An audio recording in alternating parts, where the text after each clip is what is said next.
Esportes de ação e de aventura exigem esforço físico e mental. Superar limites, mantendo o equilíbrio psicológico, tornam essas atividades ainda mais prazerosas, principalmente para aqueles que buscam ação e aventura na hora de exercitar o corpo. Se você acha que não tem pessoas como você praticando esportes arriscados que envolvem altura, velocidade e muita adrenalina, então vem com a gente que o Estação Livre de hoje vai te mostrar que tem lugar para todo mundo. Tem coragem? E aí, gente? Lucão, tudo pronto? Coragem zero. Boa, igual eu. O De Barros diz que funciona. Então, se eu posso, você também pode, pô. Do mesmo jeito que eu precisei de ajuda, você também precisando de ajuda, você consegue. Eu acho que a sensação ela é de pura adrenalina mesmo, né, e tal, e ao mesmo tempo de superação, né, porque é algo que não é comum assim no meu dia a dia. Pico do Jaraguá é um parque estadual de São Paulo, né, de fácil acesso.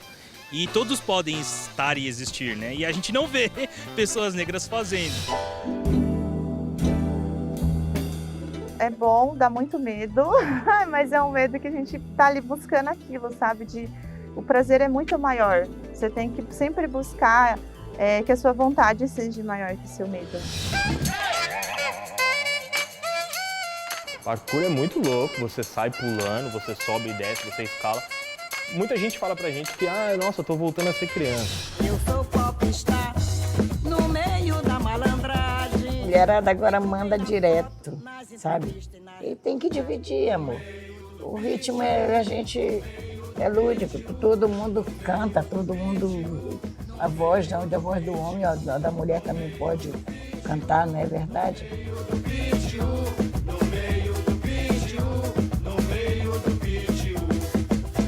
E para conversar com a gente sobre esses esportes de ação e aventura, eu tenho o prazer de receber aqui o ultramaratonista Carlos Dias e o ex-atleta e assessor esportivo Denis Fidelis. Obrigada, Denis. Obrigada, Carlos.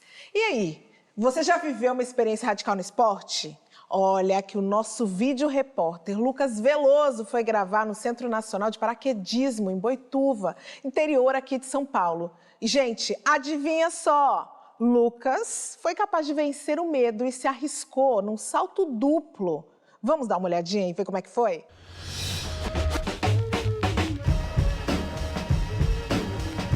Em 2008, comecei em 2008. O paraquedismo começou pra mim em 2015. Desde que me entendo por gente, eu frequento aqui a área de paraquedismo. Na minha vida, o paraquedismo é praticamente tudo. É o meu sustento, é o meu porto seguro, é onde eu me divirto, é onde eu encontro os amigos, é onde eu me sinto bem, é minha praia. Eu tenho 51 saltos. Estou começando ainda, iniciando o curso. Eu tô com 3.890 saltos, quase chegando nos 4.000. Me dá um pouco de frio na barriga segundos antes da saída do avião. Sempre. O dia que parar de dar esse frio na barriga, eu paro de saltar. O medo é normal, né? Quando a pessoa fala que não tem medo de subir numa altura dessa, de 12.000 pés, se jogar de um avião em movimento, não tem como não temer. Olha, eu acho que o medo é super natural. Quem falar que não tem medo, tá mentindo, assim. A gente tem medo, mas a confiança que o equipamento traz, a segurança que a escola nos proporciona, treinamento, fazem a gente ficar mais confiante que o equipamento é feito para abrir. Agora eu tô super tranquilo, só tava mais nervoso por causa da entrevista mesmo.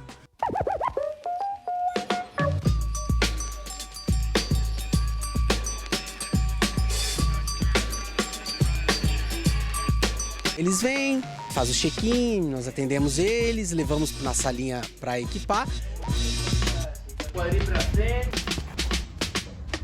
O túnel do vento ele é uma ferramenta ideal para que as pessoas que estão iniciando no esporte tenham consciência corporal. Ali é para você ter um entendimento como que é a dinâmica, né, que você tem que se comportar em queda livre. Por exemplo, curva, movimento acima, movimento abaixo, movimento à frente, movimento atrás. Tudo bem, Luquinha? Tudo certo, vai dar bom, né? Fala galera, muito bom dia, eu sou o Rodrigo de Barros, instrutor da Sky Radical. Hoje é segunda-feira, Dia Internacional do Salto Duplo. E o maluco que eu vou jogar do avião tá aqui, é o Lucão. E aí, Lucão, tudo pronto? Coragem zero. Boa, igual eu. O De Barros disse que funciona. Te agradeço demais pela oportunidade. É nóis, valeu, imagina. irmãozão. Tô Tamo confiando, junto. hein? Tamo junto, minha vida tá na sua mão. Sobe na aeronave. Chegando na altura, que é a altura de saída 12.000 pés, abre a porta da aeronave, liga a luz verde e é ali onde começa toda a ação.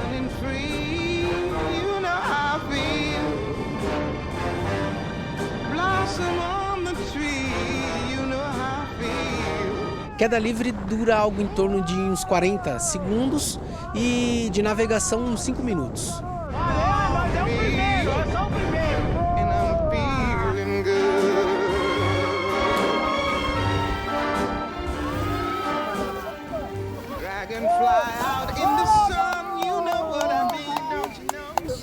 Quem duvidava, eu quero ver vocês aqui. Nossa, muito bom, você é muito bom. Parabéns, valeu. Quero ver o pessoal do estúdio agora, hein? É com vocês, galera!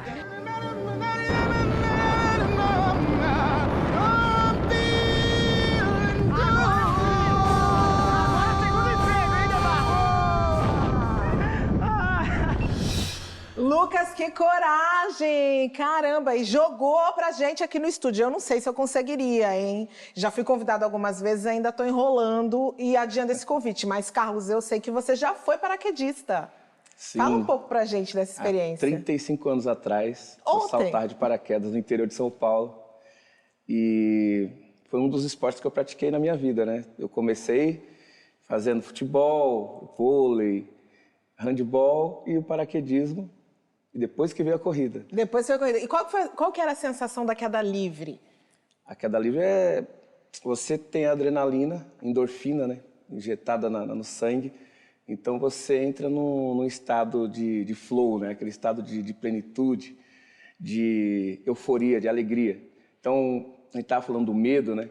O medo é importante para que você faça as coisas com mais prudência, você faça com muita segurança cada atividade. Então, se você não tiver medo, para um pouquinho.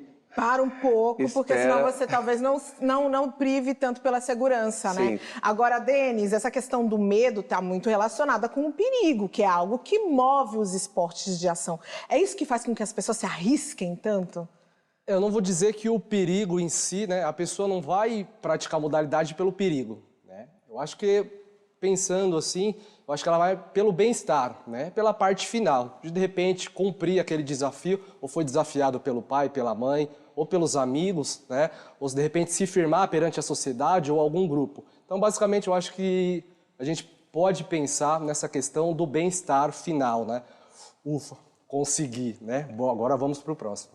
E é importante que esses esportes de aventura, de ação, sejam para todo mundo. E aí o projeto Inclusão Radical proporciona uma experiência que é única a pessoas com deficiência. Poder praticar um esporte de aventura. O nosso vídeo repórter Rodney Sugita foi acompanhar a descida de rapel por uma pedreira de 50 metros em Mariporã, que é aqui no interior de São Paulo. E participaram desse desafio cadeirantes e deficientes visuais. Foi muito emocionante. Estamos em Mariporã, São Paulo, especificamente na pedreira do DIB. Hoje vai rolar um evento do Inclusão Radical, um rapel, voltado para os PCDs, pessoas com algum tipo de deficiência. Inclusão Radical surgiu lá em 2018. A gente realiza atividades como rapel, corrida, trilha, camping e várias outras que ainda estão por vir.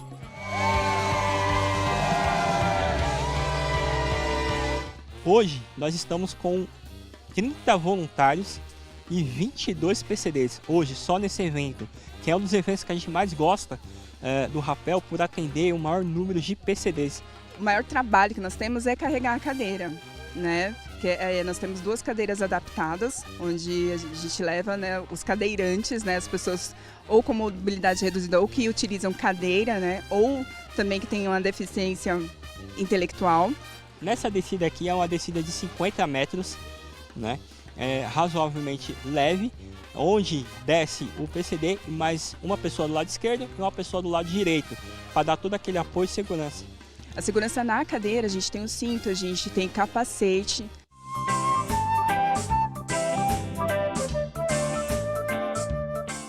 Tô ansioso, meio nervoso. E aí, como é que tá o coração do pai também? Tá acelerado, hein? Tá nervoso? Eu já, tô bastante nervoso, mas ansioso também pela descida e a emoção que ele vai passar, né? Isso é importante para ele, né? Sentir isso aí no coração. Isso significa liberdade.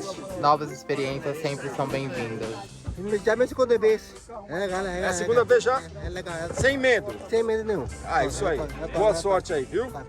Isso daqui pra gente é uma superação, né? Porque é aqui que a gente prova pra nós mesmos do que nós somos capazes.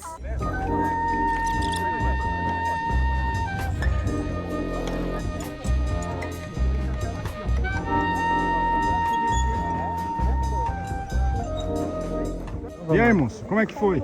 Ô, meu querido, muito bom. Foi uma aventura que não tem palavras para explicar, pois é se sentir vivo. Sensação incrível. Aventura demais, muito louca. E aí, papai? Sonho realizado? Sonho realizado. Muita adrenalina. E o coração? O pai fica mais atento que a filha, né? O pai fica mais nervoso que a filha, pô? Não, mas Tá- é Hã? assim mesmo. É? A gente que se preocupa, Se né? não ficasse nervoso, não era pai, né? Não é só Tenso, né? o rapel, é a experiência, alguma coisa que ela sozinha não ia conseguir fazer. Então é bem gratificante, é bem legal pra gente.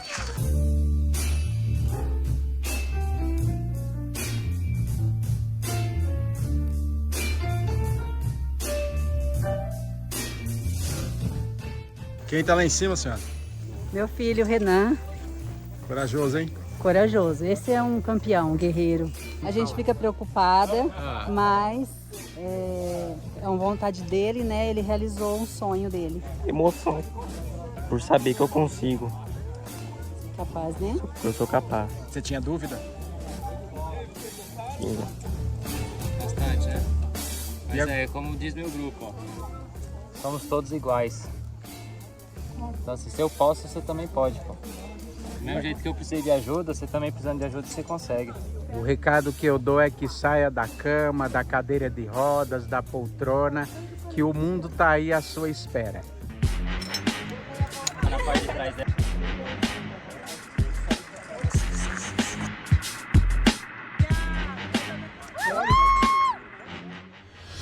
Parabéns para o pessoal do Projeto de Inclusão Radical, que coisa linda, que trabalho incrível. Ó, hoje a gente ainda vai falar de slackline, montanhismo e muito mais. Só que daqui a pouco, depois do intervalo, tá? Não demora, já tô voltando. Tipos de pessoas indo à padaria. O primeiro deles é o ginasta. Nota 7. O segundo deles é o cara do parkour. Nota 4. Agora temos o free runner. Qual nota será que ele mereceu? Nota 8. Por último temos ele, o ninja. Já comenta aí qual nota você acha que ele merece.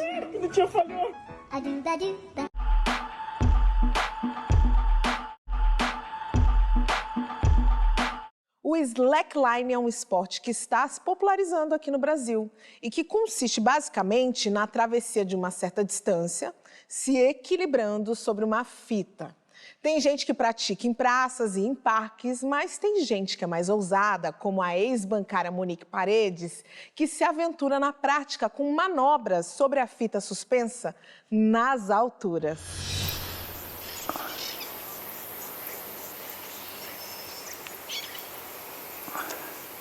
A gente está em Pouso Alegre, Minas Gerais. Aqui é a pedreira Italegre. O highline é uma vertente do slackline, né? Primeiro vem o slackline, que consiste em atravessar uma fita equilibrando entre dois pontos. O slackline, né, ele tem várias vertentes. Dentre elas é o highline, que eu pratico, né, e o highline freestyle, que são manobras que a gente faz em cima da fita.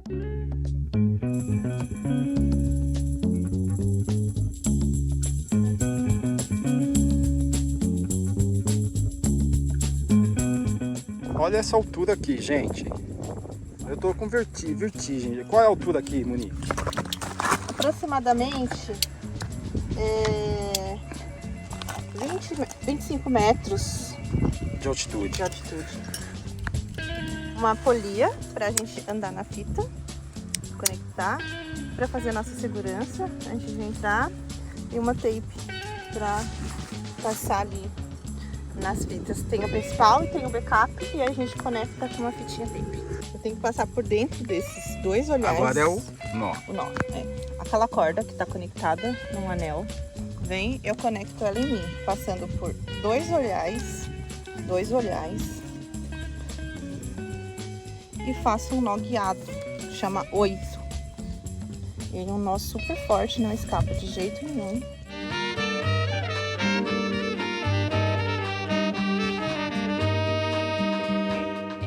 Eu conheci o Highline através de amigos. Eu entrei para uma comunidade, né? O Highline é uma comunidade. Comecei a viajar. Você quer cada vez estar mais conectado assim, com a natureza, sabe? De conhecer lugares novos. Né? A gente precisa de bons equipamentos e não são baratos. Os bons ainda não são feitos no Brasil. Então a gente precisa trabalhar muito para comprar, sabe? Tem vários tipos de fita. Essa tem 2,5. Ela é uma fita de nylon, né? Própria para Highline Freestyle. O ideal é que ela tenha 70 metros de distância aproximadamente. E o objetivo é fazer manobras.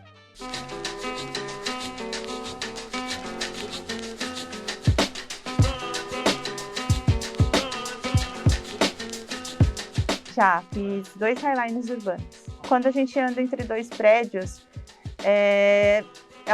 muito mais exposto assim, acho que aos ruídos, à energia da cidade, agitação, né? Então todos os Highlines urbanos que eu fiz assim, foi uma expansão também da minha consciência, do medo que eu tinha, né, de estar exposto.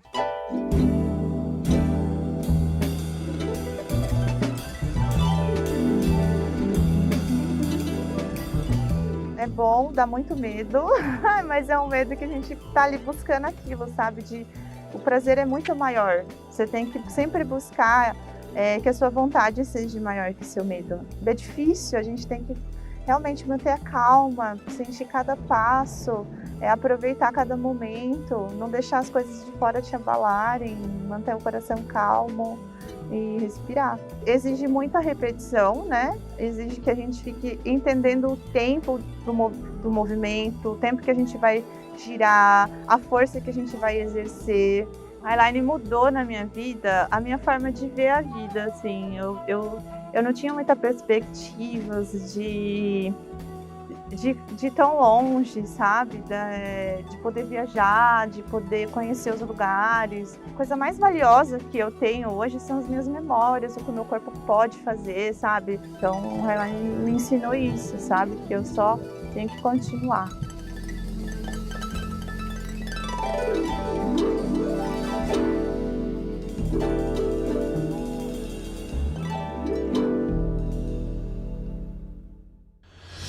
Haja equilíbrio físico e mental.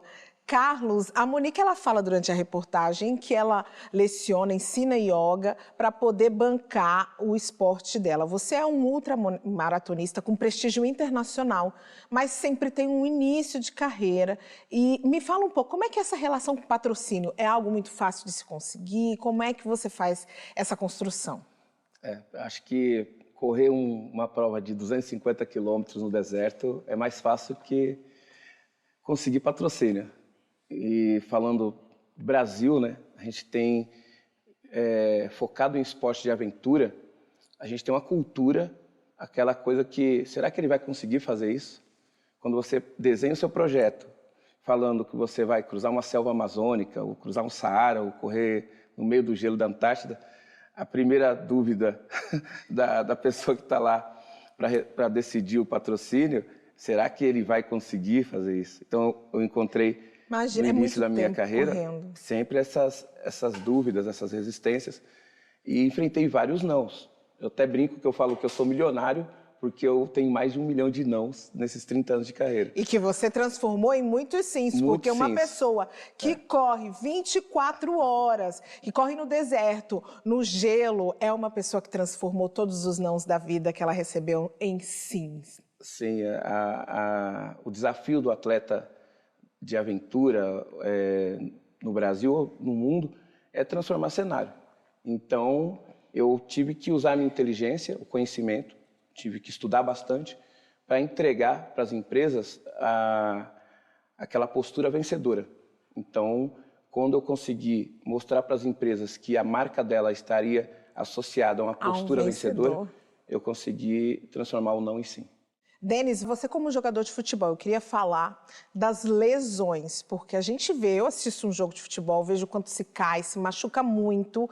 Como é que se lida com as lesões nesse dia a dia dos esportes? Assim, o esporte de alto rendimento é como a gente fala do perigo, né?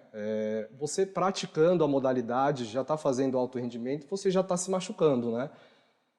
O que a gente pode fazer? É sempre procurar algum local ou algum espaço que realmente tenha, né, uma estrutura multidisciplinar, tanto de nutricionista, médico, questão de segurança.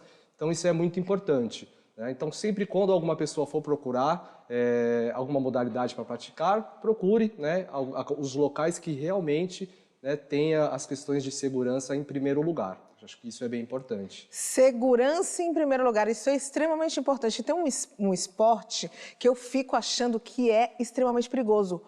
Parkour. Surgiu nas ruas da França e hoje em dia existem até academias e parques dedicados para essa prática.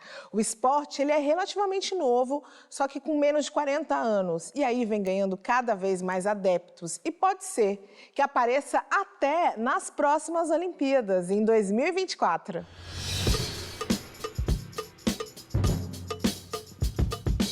Eu gosto muito de dizer que parkour é um método de treino. Então, musculação é um método de treino, crossfit é um método de treino. Então, são métodos diferentes, com objetivos diferentes e com formas diferentes de você treinar. O parkour ele pode ser uma arte, pode ser treinamento para você ser forte, para você simplesmente se movimentar.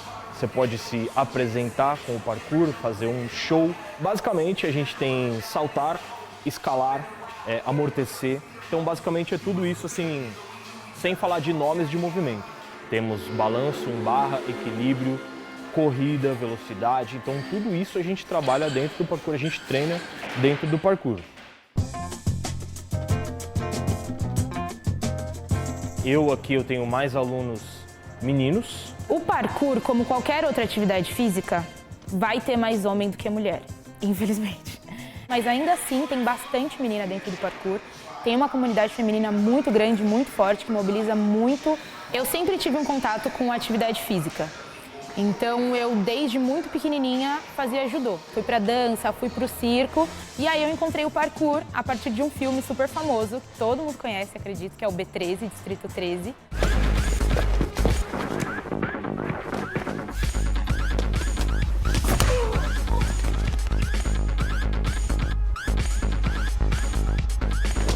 A comunidade do parkour como um todo ainda tem poucas pessoas pretas. Mas eu acredito que talvez, porque são poucas as pessoas pretas que conseguem separar um tempo para fazer uma atividade física, por conta da correria do dia a dia. Fora que as academias de parkour, elas não são tão acessíveis. E aí já faz esse recorte de classe, de quem vai e quem não vai. Não só de classe, como racial também.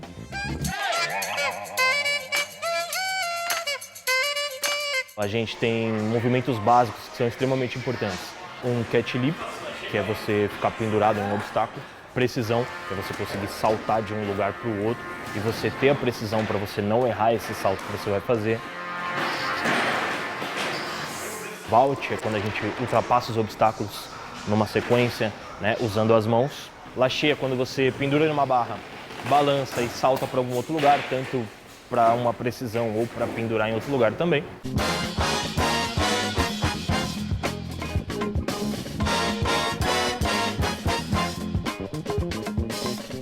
Normalmente a pessoa procura o parkour porque o parkour é da hora. O parkour é muito louco, você sai pulando, você sobe e desce, você escala. Muita gente fala pra gente que, nossa, eu tô voltando a ser criança. Então, normalmente a pessoa procura sem saber dos benefícios. Ela começa a perceber os benefícios depois, que é você ganhar mais força pro peso que você tem, você consegue ganhar mais velocidade, agilidade, você raciocina de forma diferente. O parkour acabou fazendo com que eu levasse pra minha vida isso de, se eu tenho um problema para resolver, assim como no parkour, eu não tenho um caminho só para seguir, eu tenho vários. Você vai perceber que você é capaz de fazer coisas que você nunca imaginou. O parkour é muito sensacional. E, enfim, convido todo mundo para participar, praticar, experimentar de alguma forma.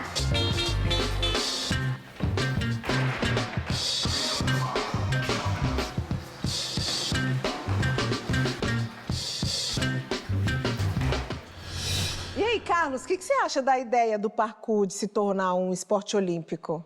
Eu acho muito bacana porque surgiu na França, né? E a próxima Olimpíada na França.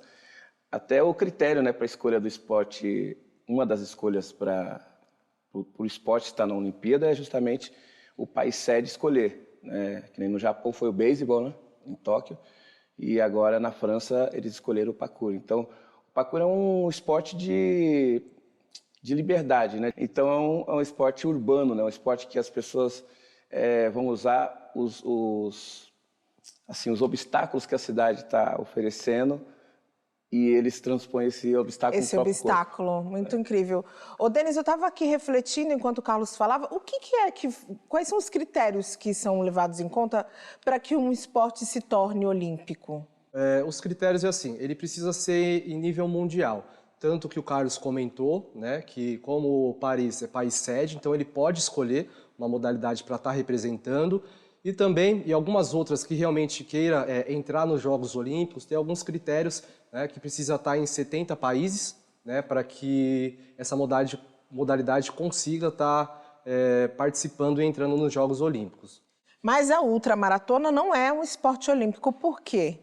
A ultramaratona, na verdade, ela surgiu até antes das Olimpíadas, né, na Grécia. Tem aquela lenda do Feidípides, que correu de Atenas até Marathon, mas na realidade ele correu de Atenas até Esparta, que é uma cidade, estado da Grécia. E hoje essa maratona existe? Ela existe, 217 quilômetros. Ele fez ida e volta correndo, depois chegou em Atenas, eles já tinham perdido a guerra, ganhado a guerra os atenienses tinham ganhado a guerra, e depois ele foi até a cidade de Marathon, 40 quilômetros. E aí surgiu a lenda da maratona, mas a ultramaratona ela já é anterior à maratona. Mas por que não está na Olimpíada? Porque ela ainda está, em alguns países, ela está ainda em estado embrionário. O Brasil tem, dentro da Confederação Brasileira, tem lá a modalidade ultramaratona, mas ainda a gente participa de provas internacionais através da Associação Internacional de Ultramaratona. Carlos, e nesses anos todos, qual foi a prova que mais te desafiou? Foram os 4 desertos mais extremos do planeta. Quantos quilômetros? 250 quilômetros em 7 dias. 7 dias no deserto, temperatura. Estamos falando de quantos graus? Eu peguei os 4 lugares mais extremos do planeta. Eu fui o primeiro sul-americano a percorrer, em menos de um ano, os 4 lugares mais extremos do planeta. Correndo 7 dias, com 15 quilos na mochila, né? Você não pode receber ajuda externa. Não tem ajuda. Denis, me fala uma coisa. Tudo isso que o Carlos falou e a sua vivência também como esportista, é possível a gente desafiar os limites do corpo sem cuidar dos limites da mente? Difícil, né? Eu acho que os dois realmente estão interligados, né? Ele falou de todo, eu até falei, agora eu tô... Quem sou eu, né?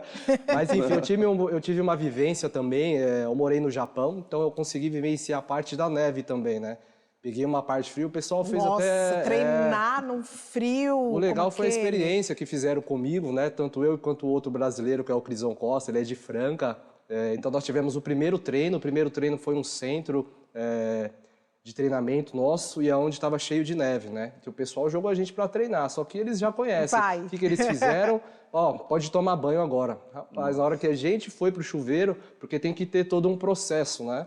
A gente entrou direto. Nós começamos a cair no chão, né? Porque começa a dar pontada no corpo, né? Não tem, é uma loucura. Porque é uma Uma troca de temperatura uma troca muito de temperatura brusca. muito rápida. Então, e depois eles chegaram no banheiro e ficaram dando risada da gente, né? Então, esse foi o muito treininho. esse Deixa eu foi ver o treininho. se eles estão preparados mesmo. Mas imagine ele, né? Dia, noite, deve ser uma loucura. Bom, parabéns. Sim. Loucura. Esse papo tá muito, muito gostoso. Só que a gente precisa fazer uma pausa agora. Mas eu volto, porque eu vou falar de flat track e vou falar de caminhada. Já, já. Uma dica pra vida? Morrer de tanto viver. Aproveita, pô. Passa rápido.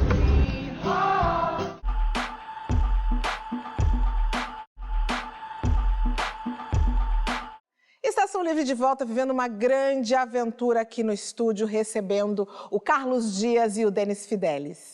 Você já ouviu falar em flat track? Embora seja ainda pouco conhecida, é uma modalidade de corrida de motos e que já existe há mais de um século e que começou a ganhar adeptos aqui no Brasil mais recentemente. A Jeane Santana é de Brasília e, além de competir, ela também bota a mão na massa para fazer todas as adaptações necessárias na própria motocicleta.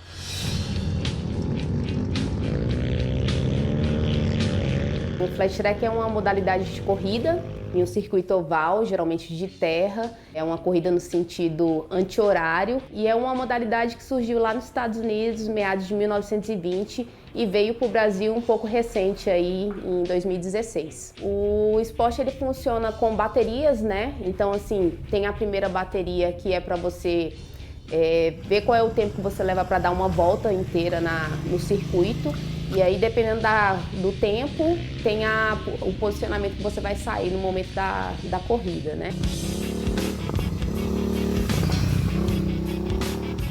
Eu conheci em 2017, pessoalmente, né? O meu contato é um pouco recente com o flat track, então eu pude participar aí de uma etapa em 2021. E a preparação é assim, como sou de Brasília, né? A gente não tem pista aqui. A preparação ela funcionou assim em um campo de futebol descampado mesmo.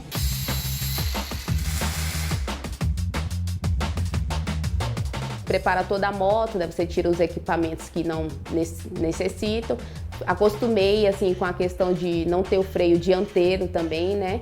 E aí fui treinando, eu não tinha contato nenhum com um tipo de corrida desse tipo. Tem um pneu específico, né? Geralmente a gente também tira itens como retrovisor, farol e tudo mais. A moto quanto mais leve, melhor para a competição. Escapamento específico também, a gente utiliza um escapamento específico, assim, para dar um pouco mais de força, né, para a moto.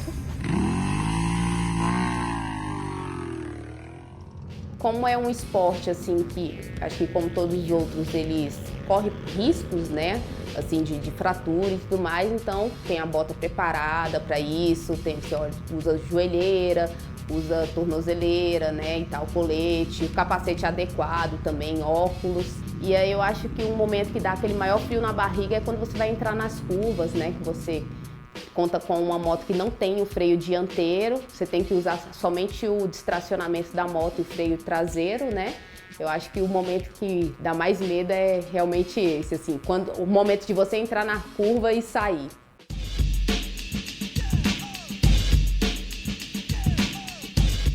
A gente vê que a cada dia aí tá crescendo. Bem no início tinham poucos pilotos, né, e tal, e hoje aí tem uma faixa de mais de 30 pilotos aí espalhados pelo Brasil, né, e que participam sempre bastante, assim, das corridas. Gostaria muito que tivesse aqui no DF, principalmente aqui em Brasília, né, um espaço para a gente poder treinar, assim, chegar um pouco mais preparada nas competições lá de São Paulo, porque a pista mesmo, assim, a gente só encontra lá São Paulo, Curitiba, né. Eu acho que a sensação, ela é de pura adrenalina mesmo, né, e tal, e ao mesmo tempo de superação, né, porque é algo que não é comum, assim, no meu dia a dia, mas é algo que, assim, eu vivenciei e tô aí pra, tipo, aprender cada vez mais. E na hora da competição, é olho lá no farol verde, o giro da moto bem alto, capacete na cabeça e acelera.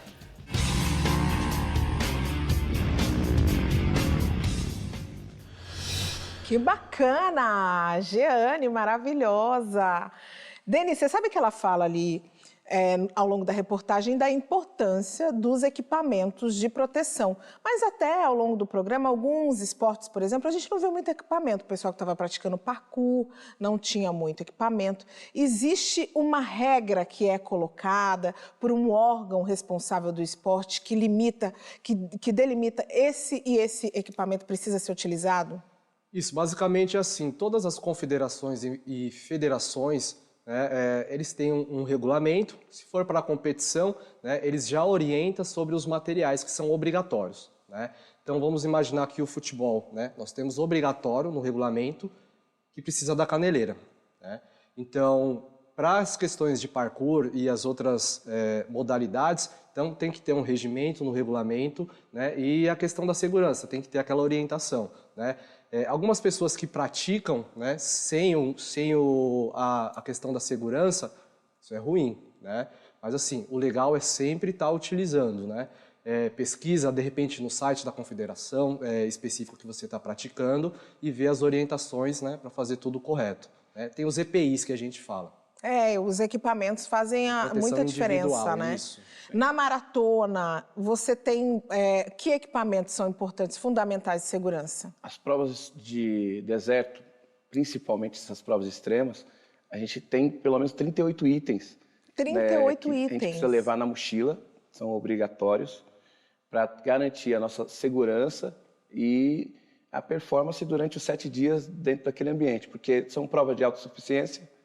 A organização te dá a cada 15 quilômetros água e um acampamento com fogueira, com água quente para você preparar sua comida. Então você tem que ter a tecnologia da comida, você tem que ter roupa para frio, para calor, a lanterna, né? Todos os equipamentos que vão te dar segurança dentro daquele ambiente. O que você leva de comida numa prova de 7 dias no deserto? Existe hoje uma tecnologia chamada comida liofilizada, que a comida ela é 100% sem água. Então, você quer comer lá um arroz, feijão, um macarrão bolonhesa, até uma feijoada. Você só coloca água. Você já levou feijoada? Já levei feijoada. Olha só! Você coloca só água e ela tá pronta. Ah, mas é gostoso, não é gostoso? Aí você coloca um temperinho seu. Que vai ser o temperinho. Mas já vem de fábrica um tempero meio padrão, mas você coloca um azeite, alguma coisa a mais. E você vai saborear algo assim, saboroso no meio de um lugar extremo, na montanha, no deserto. E ter os nutrientes necessários para no dia seguinte você correr novamente. Isso. Ao longo desses 30 anos de carreira, quantos quilômetros, você já somou? Quantos quilômetros você correu? Sim, dia 6 de abril agora fez 30 anos de carreira e foram 150 mil quilômetros. 3 voltas e meia na Terra. Deni, você consegue imaginar isso? E olha que você corre. Você já correu muito num campo de futebol. Hoje, em torno o jogador em uma partida, né? Ele corre em torno de 12 km, né? 12 km numa partida. 12, 13, 11, fica A gente não vai chegar, né, nem na metade do Carlos, que deu quantas voltas ao longo da Terra? 3 voltas e meia. 3 voltas e meia. Só isso, pessoal, só isso. Isso, devagar e sempre, não é? Devagar e sempre. Então vamos agora conhecer um projeto que também vai nessa ideia do devagar e sempre, que sabe que vai chegar. É o projeto Negritude Outdoor, que reúne pessoas negras para a prática ali em grupo de esportes ao ar livre. A gente foi acompanhar uma trilha, a gente colocou o Lucas para ir no Parque Estadual do Jaraguá até o Pico, que é um dos pontos mais altos da cidade de São Paulo.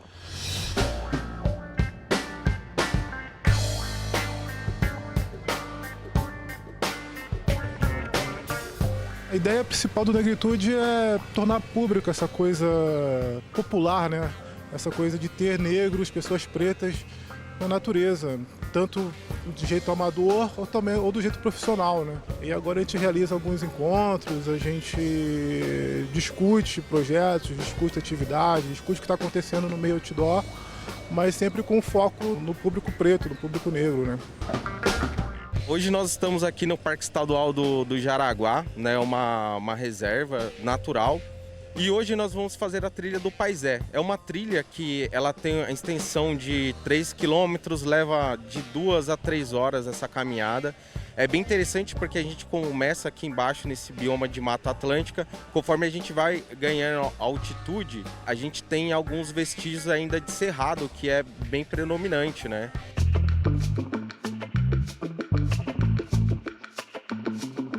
Agora oficialmente a gente começou a trilha. É uma previsão, segundo informações da placa, 2h30 de ida e volta. Grau de dificuldade alto.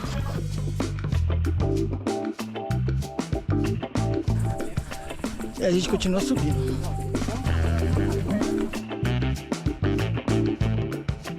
A gente está aos pés da antena. Estamos prestes a chegar na ponta da antena.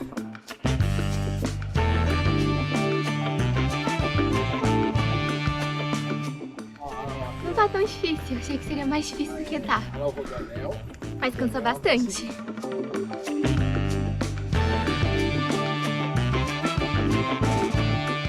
Aqui é o primeiro mirante, antes da gente fazer o acesso ao pico mesmo, ao cume.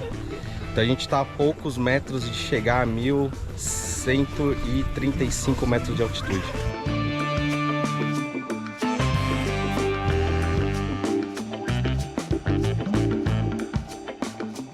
Chegou, hein, galera? Deu? Deu certo, né? Graças a Deus. Olha aí. Gostou, Manu? Gostei. Nota? Nota 10, né?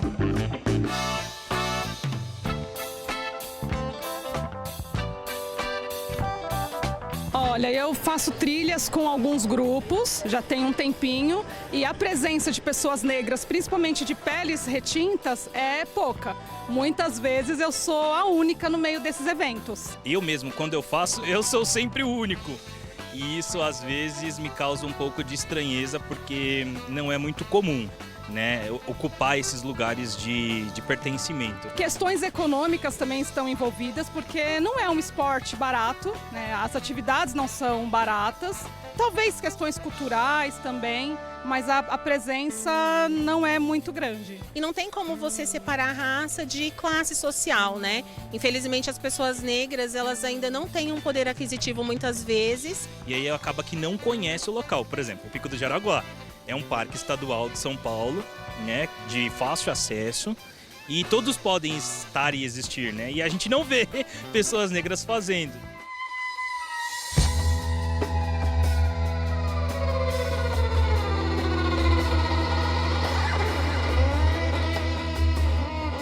Pra quem curtiu, é só seguir @negritudeoutdoor no Instagram. Cris, vem com a gente no Negritude. Apesar de ser seu amigo pessoal, eu gostaria muito que você participasse de um evento aqui conosco. Sábado de manhã, sem preguiça!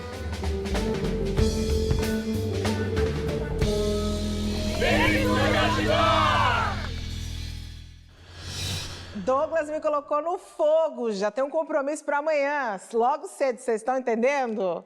Olha só, e eu acho uma coisa muito importante é que essa reportagem acabou resumindo um pouco do que a gente está falando aqui no programa, do porquê não vemos muitas pessoas negras praticando esses esportes. Mas montar grupos específicos, pessoas que estejam unidas para tornar essa prática mais agradável e proveitosa para todos, funciona muito bem. Olha só, pessoal, Denis, conta um pouco pra gente de como que foi a sua jornada como jogador de futebol, como que foi essa carreira? Olha, vamos lá. Tive o incentivo realmente dos pais, né? Realmente iniciei ali por volta dos 5, 6 anos, onde eu já tenho realmente uma lembrança, né? Por volta dos 18, 19, já passando por algumas equipes, foi aonde eu consegui entrar em equipe de futebol de base mesmo, né? Aí participando de campeonatos de federações, né? Depois dali consegui me profissionalizar, né? Então assim, eu não consegui vivenciar, né, o glamour, né, de times grandes, né? Eu vivenciei realmente aqueles jogadores, aqueles atletas que ficaram no nível mais baixo, né? E que assim, é a realidade da maioria, da grande maioria, né, dos jogadores. A grande maioria é essa, né? Então, o que a gente tem na mídia, né? O glamour da Europa, né? Onde realmente as pessoas, os jogadores têm carros, têm realmente mansões, mas na realidade a gente, assim mesmo, né? É pouco ouvido ainda, né? Então, assim, eu tive experiência de morar em hospital desativado. Então a equipe se alojou dentro deste hospital, né? Já morei em igreja desativada, né? Então, assim, as equipes realmente do interior, né, tem pouca estrutura. Muito né? pouco. E você Aos saiu do poucos, Brasil, né? Isso, consegui sair. Isso foi muito importante. Chegando lá, aí foi uma vivência totalmente diferente. Aí as coisas realmente aparecem, né? Tudo certo, né? Tanto alimentação, tanto casa, apartamento, ganha casa, ganha tudo, né? Na realidade. Que bacana. Então, realmente, por isso que todo mundo basicamente quer ir para lá, né? Realmente é uma outra realidade. Você jogou em outros países além do Japão? Não, basicamente a minha carreira foi curta, né? Tive essa experiência no futebol, em times menores, né? E tive só essa experiência no Japão. Depois do Japão, e aí finalizei a carreira, foi quando eu consegui dar entrada na questão da universidade, né? Então, hoje eu trabalho na USP, no CPUSP, né? E aí que tá, lá eu trabalho totalmente fora do futebol. Minha área eu trabalho de salvamento aquático. Olha só que loucura, que bacana. né? Mas, assim, Mas o esporte não saiu de você. Mas o esporte não saiu, porque foi o que eu estava falando para ele, né? A USP, ou a universidade, e o CPUSP, vivencia o esporte, tudo. Então, assim, na hora que eu passo pelo portão do CPUSP, já é um centro de mais de 100 mil metros quadrados, 4 campos de futebol gramados, né? Tem toda uma estrutura para todas as modalidades, atletismo. Então, o Carlos conhece lá. Então, assim, eu já acordo vivenciando. Eu até brinco que ali é o quintal da minha casa, né? E o esporte e a educação estão muito próximos, né? Isso é muito importante. E, Carlos, e você trouxe aqui pra gente as suas medalhas. Mostra pra gente o que você trouxe. Bom, eu trouxe as 4 medalhas dos 4 desertos, né? Que foi uma experiência que, quando eu olho esse metal aqui, eu não olho o metal, eu olho as pessoas, a natureza e todas as minhas sensações que eu vivi em cada um desses ambientes, porque cada ambiente desse aqui foi um sonho que, na primeira vista, parecia impossível. Eu comecei em São Bernardo do Campo brincando numa rua sem saída. Olha só. E brincando naquela rua sem saída, eu encontrei diversas saídas e o esporte foi a minha grande saída. E eu consegui, através da corrida, conhecer o planeta inteiro. Então aqui eu tenho medalha... Realmente, você já até deu 3 voltas. De Gobi, né? Representada pela muralha da China. Da China. As pirâmides do Saara. Lá no Saara eu peguei tempestade de areia que alfineta. Não, você já falou mais de 50 graus. 54 graus. 54 graus. A Antártida, que foi um ambiente muito especial. Ah, imagina. Era um ambiente praticamente europeu. Um clube europeu, né? E só tinha eu de sul-americano lá. A gente não fala de brasileiro, eu tô falando de sul-americano, eu era o único lá. E quando eu consegui completar, todos os atletas vieram me abraçar. Foi uma sensação incrível, né?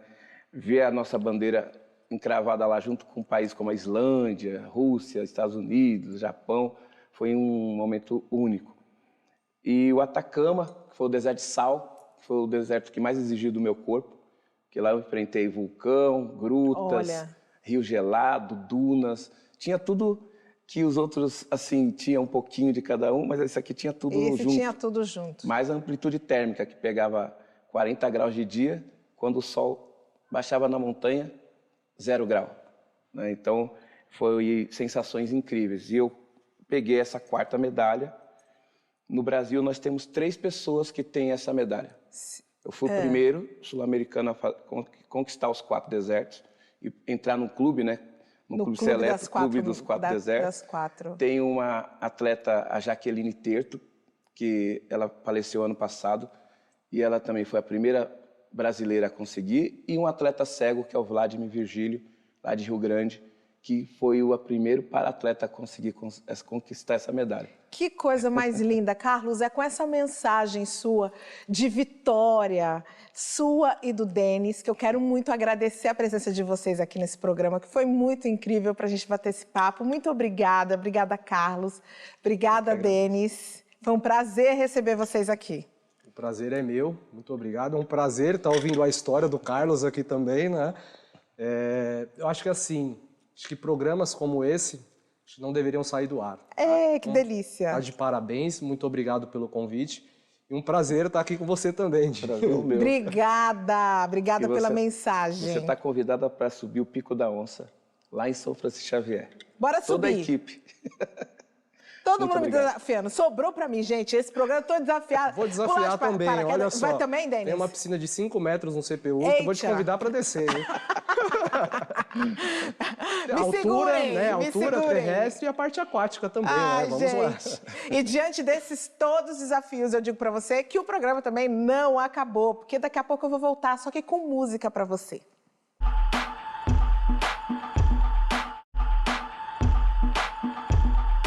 Estação Livre de volta e agora a gente vai falar de cultura. Está em cartaz em São Paulo a ocupação Dona Onete, uma exposição que é em homenagem à rainha do carimbó, chamegado. Aos 83 anos, Dona Onete é pioneira nesse ritmo musical paraense e se tornou conhecida em todo o Brasil a partir de 2012, quando ela lançou o primeiro álbum da carreira.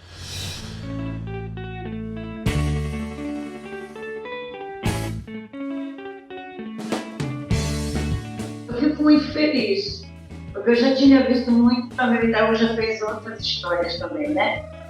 E eu não pensei que um dia chegaria até a minha, né? Porque eu não me achava que talvez não fosse possível a minha história ser contada, mas foi. Meu coração está maravilhado. Eu fiquei feliz, viu? Minha família, o povo do Pará, o pessoal do Pará já está até querendo vir ver essa exposição lá no Pará. Que balanço maneiro é esse? Isso é carimbó. Quando eu cheguei em Belém do Pará, eu fui cantar carimbó, aí eu falei sobre isso, né? Eu vim cantar carimbó e foi uma luta para mim ser aceita no carimbó, porque todos os mestres eram homens e não tinha mestra. Aí eu mostrei para eles que eu era uma.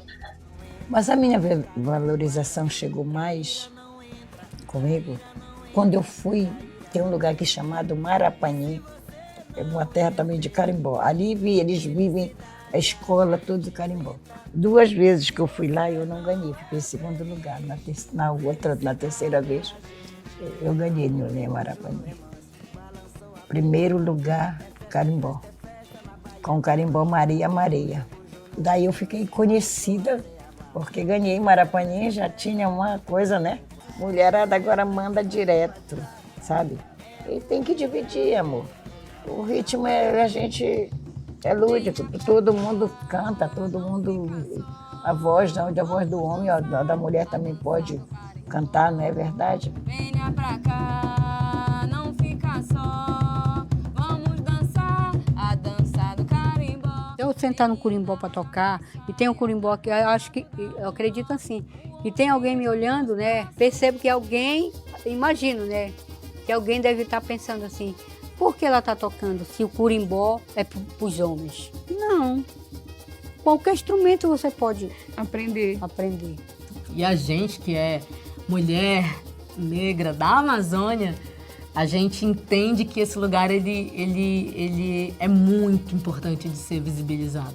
Porque a Dona Onete ela é precursora, muito antes dela se tornar cantora, como educadora, como secretária de cultura, como historiadora, como conhecedora da vida das mulheres negras na Amazônia. Eu sou popstar no meio da malandragem, fico bem na foto, nas entrevistas e na reportagem. No meio do bicho. A gente tem o carimbó pau e corda, que é o carimbó, digamos assim, mais o som primeiro, mais roots.